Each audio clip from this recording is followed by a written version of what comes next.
Kak yang juga dia dandang Irok. Mungkin Irok kata getik-getik ada pegang Irok kan. Tak dua hina pakai dia pakai je awaknya ya Irok.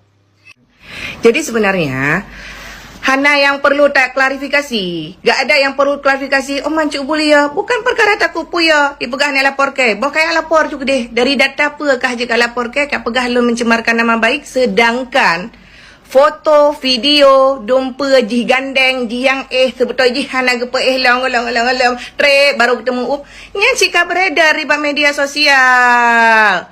Terlepas sekarang sudah ada klarifikasi bahwasannya Nyan sebetulnya kan lagi Nyan. Akan tetapi dengar baik-baik. Tapi tanyo tidak bisa menyamakan sudut pandang kita. Mesti sudut pandang Ron kalian nak bukti padahal hidih kaca dari kaca kamu pegah habah saling pegah habah.